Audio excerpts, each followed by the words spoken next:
tayo ng salad. Yung salad na pangpalaman sa tinapay. So, ito yung onions. Na-slice ko na siya. We need this onions. Kailangan slice siya ng maliliit.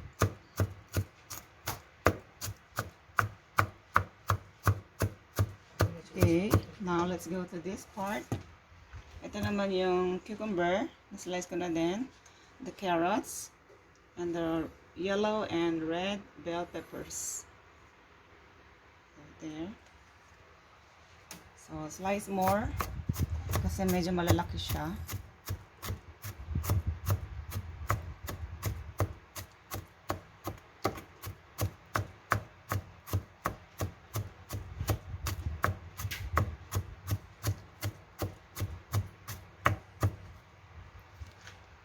Yan na sila guys. Pinagsama ko na.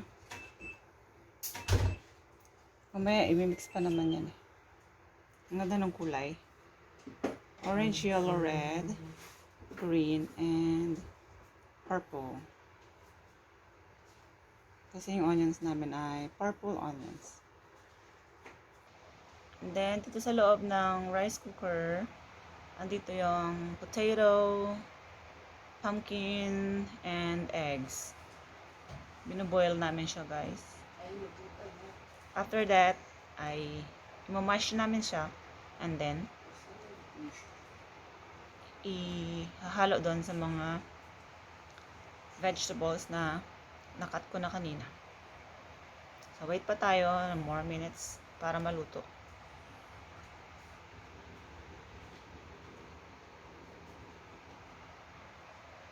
Sa rice cooker namin siya niluluto para madali. Ayan, check natin guys. Umo. Ayan na siya. Ay. Ayan na siya.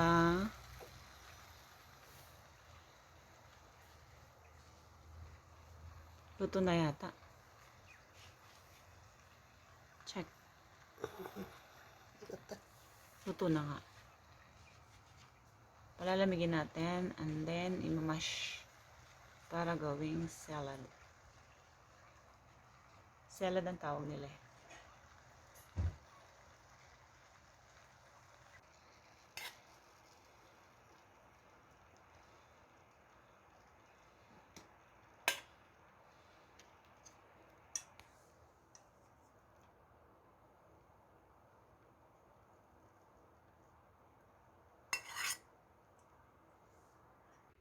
Ayun na guys, nilagay na namin yung pumpkin.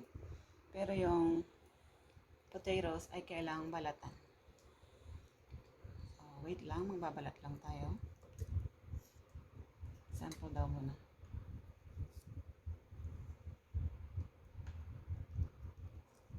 Ganyan. May tinit pa siya. Balatan ko muna. First, let's mash this.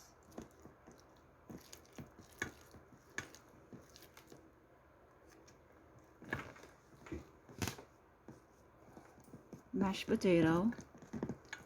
Mashed salad ba tawag doon? Sa ano? Yung ganito. Hanapin natin kung anong tawag dito.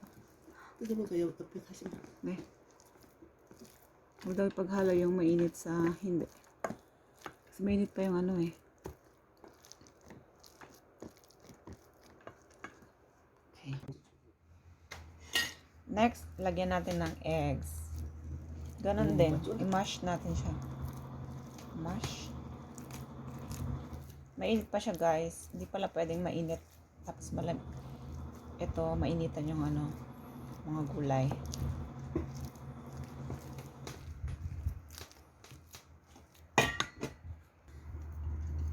Hindi gumandulahan. Then, i-mix na natin siya guys. With mayonnaise.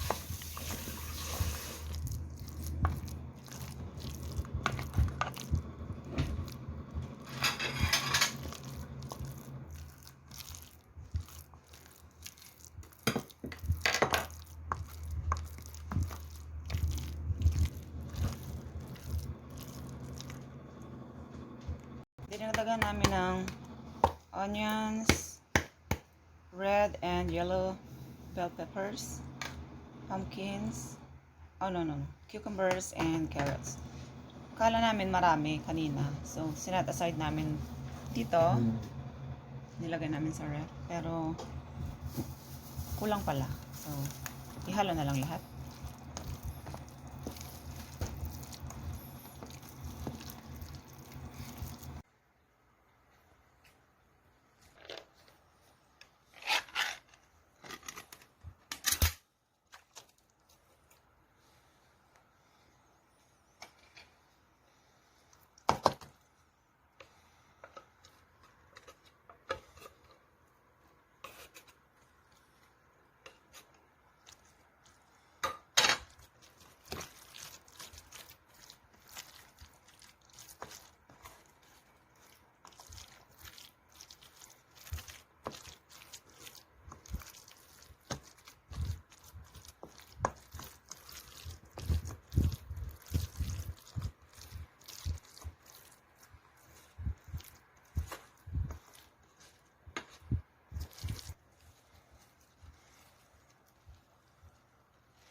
Yan guys, kinakain na namin. Here yung akin. Ayan. Hope you enjoy my vlog. And thank you for watching. Bye!